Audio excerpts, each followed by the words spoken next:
नमस्कार, अस्सलाम वालेकुम, सत श्री अकाल, जय झूलेलाल।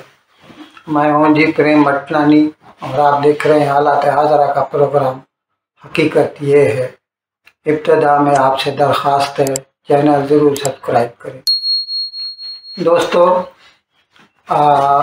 हॉलैंड हॉलैंड या नीदरलैंड जो कि यूरोप के मगरिब में है, छोटा सा मुल्क है लेकिन बहुत पैसे वाला है।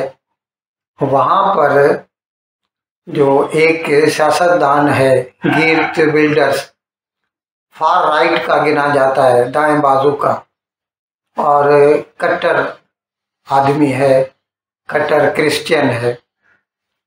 वो इलेक्शन जीत गया है। बनेगी कोalition गवर्नमेंट, उसकी सिंपल मेजॉरिटी नहीं है लेकिन लार्जेस्ट पार्टी उसकी बनी है, 37 सीट्स ही हैज वन। और वो खुल्लम खुला इस्लाम के खिलाफ बात करता है। यहाँ तक कहता है कि वो एक मर्तबा पावर में आ जाए तो वो मुल्क से मुसलमानों को निकाल देगा। यहाँ तक कहता है कि वो एक मर्तबा पावर में आ जाए तो वो मुल्क से मुसलमानों को निकाल देगा। अच्छा, इसी तरह चीन का एक सूबा है, सिनकियांग बोलिए या जिनजियांग बोलिए, वैसे हमारे यहाँ उर्दू में उसे मशरकी तुर्किस्तान भी कहते हैं, यानी ईस्ट तुर्किस्तान। वो ताजिकिस्तान के ऊपर ही है। तो वहाँ की आबादी टोटल तो 1 करोड़ 10 लाख है, लेकिन वहाँ पर ज़्यादातर मुसलमान रहते हैं। और चीनी हुकूमत के हुक्म के मुताबिक वहाँ पर कोई मुसलमान मोहम्मद नाम नहीं रख सकता, कोई मुसलमान दाढ़ी नहीं रख सकता, नमाज नहीं पढ़ सकता, रोज़े नहीं रख सकता, और मस्जिदों पर तो मुकम्मल पाबंदी है। और उन्होंने ये 1 करोड़ 10 लाख में से 15 लाख लोगों को तो एक किस्म की खुली जेल में डाल दिया है, जिसे वो इंटर्नमेंट कैंप कहते हैं। हम उन्हें एडुकेट करते हैं कि वो जो मेजॉरिटी का जो मतलब ओपिनियन है वो समझ में आए उनके, यानी एक तरह से वो उनको इस्लाम से दूर ले जाना चाहते हैं। अब यहाँ पर ये सवाल पैदा होता है, अच्छा मैं इसीलिए ये आज का प्रोग्राम कर रहा हूँ कि अभी जो चीनी हुकूमत ने हुक्म निकाला है कि सिनकियांग को तो छोड़िए, वो तो है ही है मुसलमान सूबा चीन का, लेकिन उसके बाहर भी जहाँ पर भी कोई भी मस्जिद है उनके ऊपर पाबंदी आयद कर दी गई है। मस्जिद को जो है उसका मीनार या जो मंबर है वो नहीं हो सकता, उसको हटा के चीनी आर्किटेक्चर बनाने का हुक्म दे दिया गया है। और मस्जिद में नमाज वगैरह नहीं पढ़ी जा सकती, उनको सेक्युलर जो है इस्तेमाल में लाया जा सकता है, यानी ऐसे दूसरे कॉन्फ्रेंस हॉल वगैरह करके उनको इस्तेमाल में ला सकते हैं। ऐसा हुक्म चीनी हुकूमत ने जारी किया है।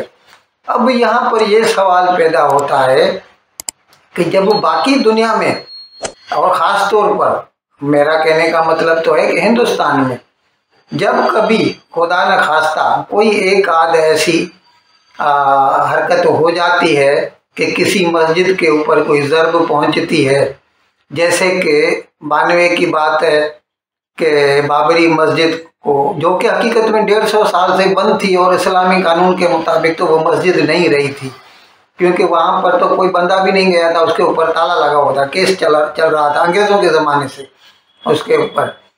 तो फिर भी अगर उसको जब गिराया गया तो उसके बाद कितने फसादात हुए, कितने हिंदुओं का कत्लेआम किया गया, न सिर्फ हिंदुस्तान में बल्कि बांग्लादेश में, पाकिस्तान में और बाकी दुनिया में भी। और इस किस्म के अगर कोई भी, समझो अभी पिछले साल जैसे नूपुर शर्मा वाला वाक़या हुआ तो फट से कतर ने जो है एहतजाज किया अब ये समझ में नहीं आता, ये कतर है, ये वही ओआईसी है, ये 57 मुल्क हैं जो ओआईसी के मेंबरान हैं, ऑर्गेनाइजेशन ऑफ इस्लामिक कंट्रीज के मेंबरान हैं। जाहिर है मुसलमान हैं तो उनको तो तकलीफ होनी चाहिए जब मस्जिद के ऊपर पाबंदी लगती है, लेकिन जब यही वाक़यात जो कि हिंदुस्तान में तो छुटपुट होता है, सालों के बाद कभी कोई एक आध वाक़या हुआ तो उसके खिलाफ कितने फसादात होते हैं। और चीन में तो ये हर रोज़ का मामूल है। वहाँ पर तो गवर्नमेंट धड़ल्ले से सीना ठोक के बोलती है कि आपको मस्जिद बंद करना है, आपको इस्लाम के ऊपर अमल नहीं करना है, आपको रोज़ा नहीं रखना है। फिर क्यों इन मुसलमान मुल्कों को बशमूल पाकिस्तान, बांग्लादेश, अफगानिस्तान, तालिबान वाले तो बड़े जो है मुसलमान बनते हैं, उनको क्यों सांप सूंघ जाता है उस वक़्त? उनको याद ही नहीं पड़ता कि चीन ये कुछ कर रहा है। कभी उन्होंने भूले से भी अपने मुंह से एक लफ्ज़ भी नहीं निकाला कि भाई साहब आप ऐसा क्यों कर रहे हैं। बाकी खुदा न करे अगर हिंदुस्तान में एक वाक़या हो जाए तो उसके पीछे हज़ारों हिंदुओं की बलि चढ़ा देंगे। ये है इनका इस्लाम से मोहब्बत का जो हद जो है उनकी। अजीब बात है यार, एक चीन जो है धड़ल्ले से इस्लाम की बेहुरमती कर रहा है, मस्जिदों के ऊपर ताले लगा रहा है और आप लोग खामोश हैं। और जब भी हिंदुस्तान में होता है तो बेगुनाह लोगों का कत्ल करने से भी बाज नहीं आते।